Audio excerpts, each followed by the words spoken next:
I'm Non-Zero Sum James, your companion on this exploration of win-win games. The Dilemma's Dilemma. How we frame negotiations matters. We've considered how the prisoner's dilemma reveals a number of key concepts in game theory. Yet, I have some reservations that it is the field's best advocate for applying game theory in the real world. I first expressed this concern on a Reddit thread, receiving helpful feedback which has informed this series of posts. Game theory aims to enhance cooperation, and yet the first scenario we're presented with is a peculiar situation where the Nash equilibrium is mutual defection. This is due to the fact that it's a one-shot negotiation, in the dark, with no communication, trust or loyalty, no future consequences, and no external factors, being decided by two rational, purely self-interested criminals. Is this an ideal starting point for fruitful negotiations? Well, as Kaomet from Reddit points out, there is more drama to it than just a win-win situation. So, it's provocative, but the potential lesson from such an introduction, rationality equals defensive selfishness while cooperation is irrational and futile, seems at odds with healthy social norms and moral intuitions. Then again, it can be argued that the fact that the prisoner's dilemma conflicts with prosocial behaviour makes it a good dilemma. As commented by Forget the Jacobean, the one-shot prisoner's dilemma is often used in economics teaching, since it is a paradigmatic example of how individuals acting in their own self-interest can lead to a situation that is not socially optimal. And as Mario VX clarifies, if you claimed that this is possible without an example, most people wouldn't believe you. It's an excellent hook to get people into game theory. So, it is a good example of how dilemmas arise, but there is a fine line between explaining and excusing behaviour. By framing a situation in such self-serving terms and calling it rational, do we run the risk of justifying selfish behaviour? Well, not if you think about it in a nuanced way, I guess, and see the paradoxical nature of the dilemma and the conflict with our moral intuitions as we are. To understand why the prisoner's dilemma is at odds with our moral intuitions, we'll explore some key points of difference between game theory and reality. 1. Constraints. Reality doesn't unfold in a game theoretical vacuum. 2. Iteration. There aren't really any one-shot games in life. 3. Rationality. Pure self-interest is not actually rational in the real world. We'll then look at potential consequences for ourselves and society. So, constraints. As a field of mathematics, game theory requires confined variables to reach deductive outcomes. However, real life takes place amidst myriad social forces, from a disapproving glare to the entire justice system, which have evolved to curtail cheating. This is rooted in reciprocity, a key feature of life because life is a series of interactions which extend beyond the present situation.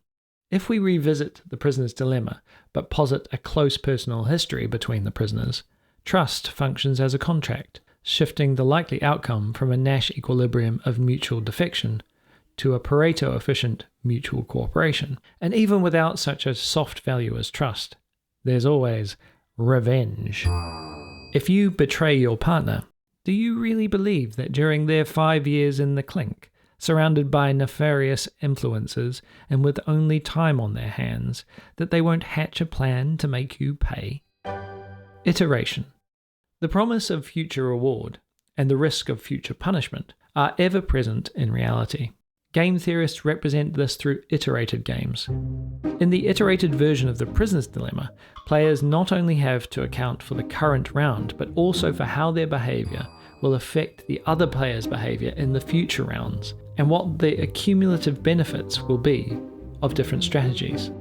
Smacky T says, I think at least the iterated prisoner's dilemma is very commonplace, and the original dilemma is a stepping stone to the iterated version. Jaivir Singh, in his brilliant Repeated Games series here on the site, explores the nuances of how strategies change given iterated prisoner's dilemmas, finding that with an infinitely or indefinitely iterated game, like choices in life, the dominant strategy becomes mutual cooperation. This approach was explored in simulation right back in what my daughter calls the medieval days of the 1980s. Robert Axelrod played various agents with different strategies against each other in a tournament. He found that positive tit-for-tat was the dominant strategy. Cooperate first and then mirror your opponent.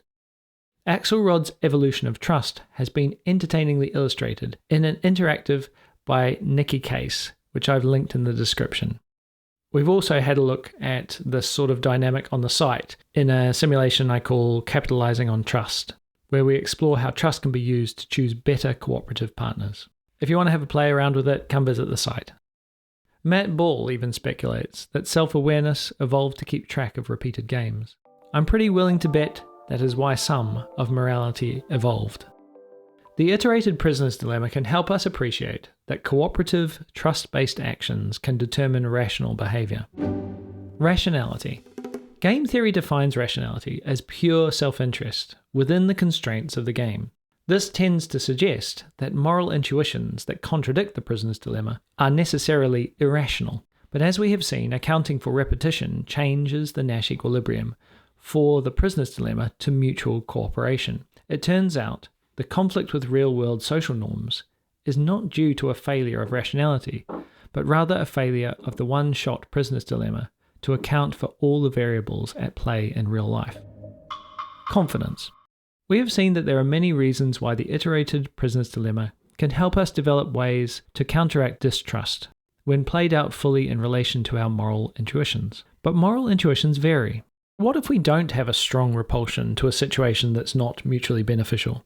What happens when people, looking to justify selfishness, take the one-shot prisoner's dilemma at face value? The problem is that assuming selfishness and distrust is not a neutral position. In fact, one of the lessons we learn from game theory is that assuming distrust incentivizes us to be less trustworthy. As we will explore in an upcoming episode, What is Confidence? Our propensity to cooperate is strongly influenced by our trust in the cooperation of others. Assuming bad faith can create self-fulfilling cycles of defection and cynicism, and we'll see this in some upcoming episodes on moral licensing. Outsourcing trust. Now, because of the clear benefits of cooperation across the board, society has developed many mechanisms that facilitate and protect cooperation, meaning that we rarely run into one-shot prisoner's dilemmas in the real world. As this comment from Mario VX explains, think about money lending, for instance. If there weren't laws obligating you to do so by threatening punishment if you deviate, why would you ever pay a credit back? Conversely, knowing this reasoning, why would a bank ever agree to grant you a credit in the first place? In Yuval Noah Harari's Sapiens, he points to the credit system as one of society's key signifiers of success, a hard-won result of civilization locking in systematic trust. As he says, over the last 500 years, the idea of progress convinced people to put more and more trust in the future. This trust created credit. Credit brought real economic growth, and growth strengthened the trust in the future and opened the way for even more credit. Society runs on trust, from trusting a barista to bring you a coffee after you've handed over your money, to getting a mortgage for a home. Systems of democracy, government, the courts, and the market are intended to mitigate self-interest in a way that aligns with collective well-being. This makes much of this trust invisible, behind the scenes, so it can be easy to forget about the benefits of cooperation and to discount our capacity for trust and trustworthiness, relying only on the rules of the system or the invisible hand of the market to take care of everything for us, allowing our own capacity for trust and trustworthiness to atrophy. Taking trust for granted makes us vulnerable to stories that tell us we are, at base, selfish, untrusting, rational agents. You can see that this might be corrosive to social cohesion. This is an idea Rutger Bregman explores in Humankind, where he seeks to unweave some of our foundational stories about human nature and selfishness. I recommend it. Stories are important. It could be argued that my agonizing over the consequences for society might be overblown, as G.M. Weinberg claims. I think pretty much no one is significantly influenced in their personal actions by game theory. It's just something people find interesting. This might be absolutely right. But as thinkers like Harari and Bregman suggest, stories that emerge in philosophical circles end up in the mainstream over time. Stories are never just stories. Stories can change who we are as a species. We can become our stories. So changing the world often starts with telling a different story. Rutger Bregman. Where to from here? Due to its popularity, we can end up shoehorning every negotiation into a prisoner's dilemma. As conceived in Maslow's hammer, it is tempting, if the only tool you have is a hammer, to treat everything as if it were a nail. But what if the situation has important differences?